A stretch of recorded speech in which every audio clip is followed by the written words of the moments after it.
Disney and Star Wars have had an interesting relationship since they purchased the property from Lucasfilm. And I'm always, the best thing Disney has done since acquiring Star Wars is The Mandalorian, like full stop. Yeah. And I am so excited. Like, okay, we did the trilogy of the movies. Some like it, some don't, but we can put the Skywalker saga to bed. We have this whole thing here, this whole other universe and world where we can tell stories that don't have to make their way back or relate back to the Skywalkers. Like, let's move on. Mm-hmm. Like, and I hope that this does well, like The Mandalorian, so it opens the door to even more like spin-off series or potentially movies that we might get. I just thought it was an awesome trailer. I love that he's like sort of taken over for Jabba the Hutt, and it's like, it's so sick. That was the best part, seeing him on the throne. I was like, whoa, yes, let's do it. Jabba would have killed you for your insolence, like, because they're all like revolting against him, and he's just like sitting in like the big Jabba throne. Oh my God, so good. Speak freely. And it was like, I know. So good. Oh yeah. So good. Yeah. And it's the same actor from The Mandalorian, and then obviously the prequel trilogy. And it's just, I'm stoked. I love good Star Wars, and I hate bad Star Wars. Rob, I what I like about, well, first of all, I have the utmost faith in this camp of creatives who put out The Mandalorian, which I agree with you is just one of the best pieces of Star Wars media.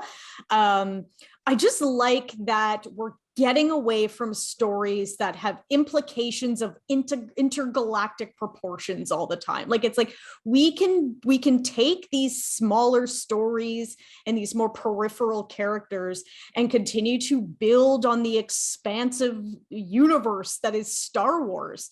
And then, like, you've got, unless this is like a total bomb, it's like, this is a cult favorite character.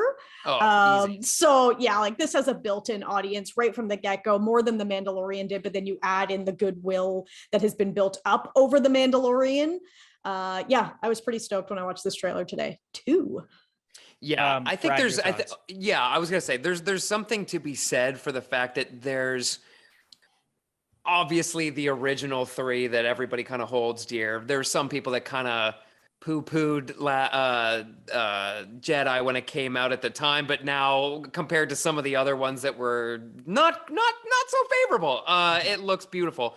But beyond that, I do think that the new trilogy that came out, forget the prequel, I hold that one a little close as well. That was kind of our generation's Star Wars, I guess. But to see kind of what went down with the new trilogy, and it didn't hold as much weight, and yet movies like Rogue One held so much more weight with some people because it was expanding on the original story and kind of letting these other characters breathe a little bit and knowing a little bit more. I think if they will, we all know they will. They'll come back with another trilogy at some point in some form or another, and I think it'll actually hold more weight than the newest trilogy did, because we will have built up these worlds a bit more, these side stories a little bit more, and we're not just creating another form of a Death Star. Like give us something a little different. Give us a little more. And another, but it's bigger this time. Yeah, okay. And another Emperor.